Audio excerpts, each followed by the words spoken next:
Oke, pagi guys. Pagi ya? Oh ya, sekarang pagi ya.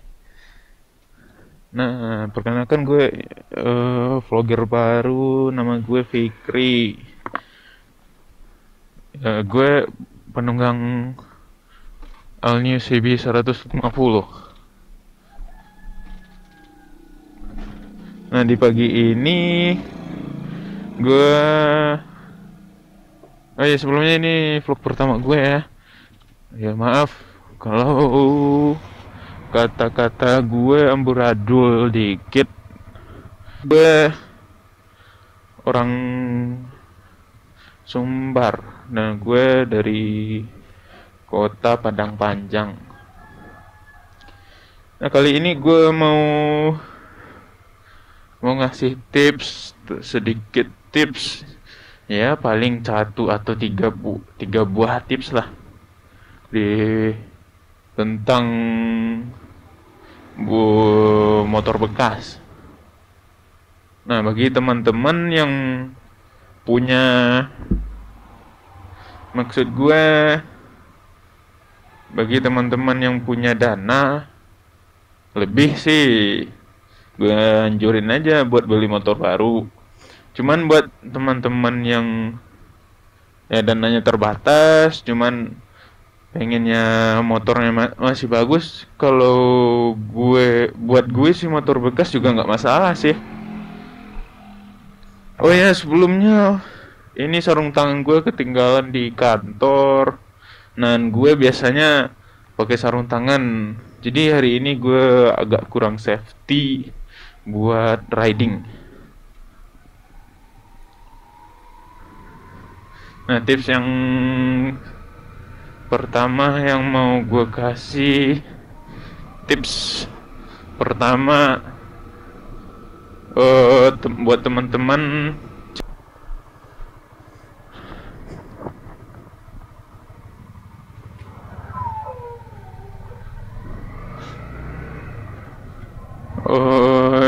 tips yang pertama buat yang mau beli motor bekas, kalau menurut gue sih, kalau bagi yang udah ngerti seluk beluk mesin nggak masalah ya. Kalau orang-orang yang pada tahu sama engine, buat gue mereka itu nggak mempermasalahkan body body kecuali bodinya udah parah sih, bisa harga diturunin. Cuma kalau buat mereka yang engine holic, mereka pasti ngincar mesin dulu. Nah, bagi bagi ya, gue juga belum ngerti mesin semuanya sih. Kalau buat kayak teman-teman yang belum ngerti banget sama mesin, mending kalau sebelum dia sama yang punya dealer atau yang punya motor, mending dicek dulu mesin. Nah, cara yang paling efektif buat kita yang belum ngerti mesin, pertama yaitu biasanya kita dapat buat maksudnya kita bisa road test dulu si unit motor. Di saat kita ngetes, kita bisa bawa itu motor ke bengkel.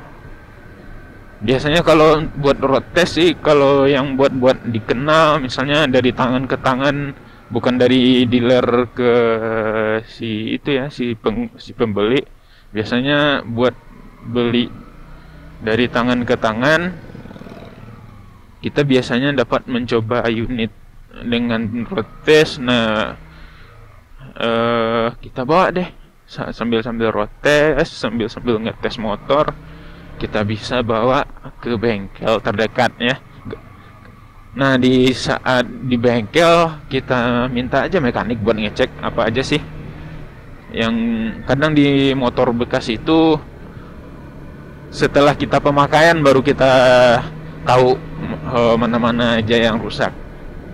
Nah, kalau sebelum kita membeli dengan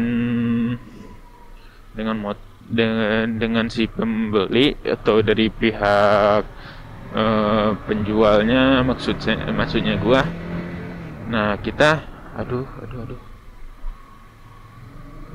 Nah kita dapat saran deh, kalau dibawa ke bengkel kita dapat saran dari si mekanik.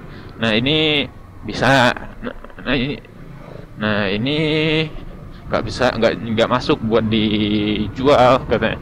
Biasanya sih gitu, kalau dari mekanik biasanya nyaranin apa yang harus kita lakukan, tetap dibeli atau enggak. Nah buat tips yang kedua, kalau gue buat body motor sih masih pengaruh buat gue. Kalau buat motor bekas, kalau bodinya udah jelek, ujung-ujungnya keluar duit lagi kan. Mendingan cari motor bekas yang full deh semuanya.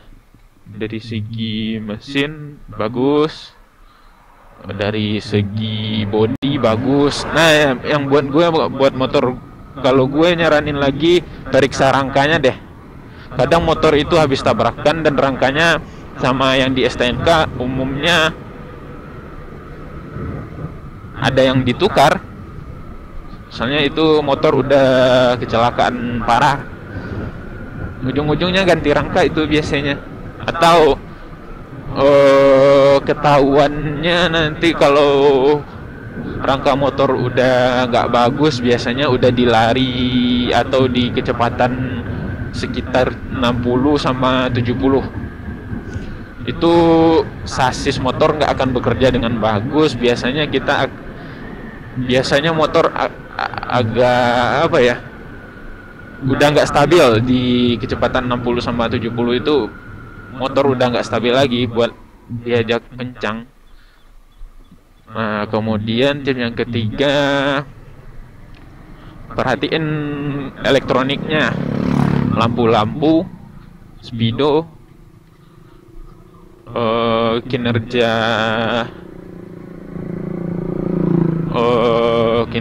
oli mesin, maksud gue gini, kapasitas oli mesin.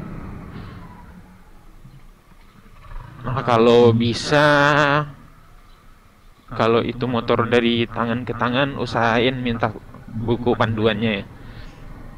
Ya walaupun itu motor udah jadul atau gimana, usahain kalau mereka masih menyimpan itu buku motor, buku panduannya si motor. Kemungkinan besar sih si pengguna sebelumnya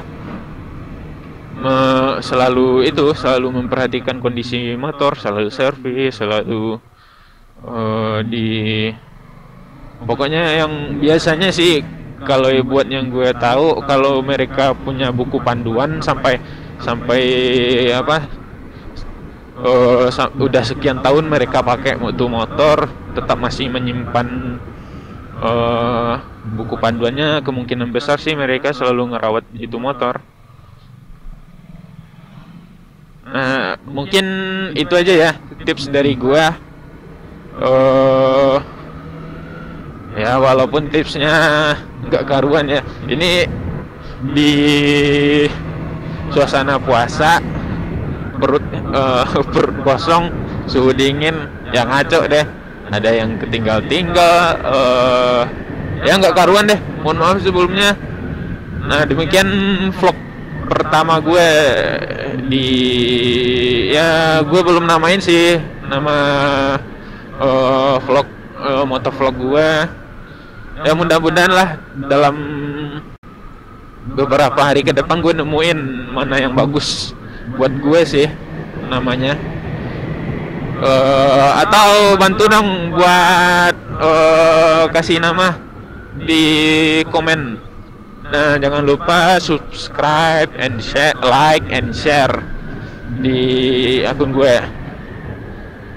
Nah terima kasih buat yang udah nonton. Walaupun ini vlog nyampah aja di YouTube, buat menu-menuin itu server YouTube aja. Dan sampai jumpa di lain kesempatan ya. Dan bye guys.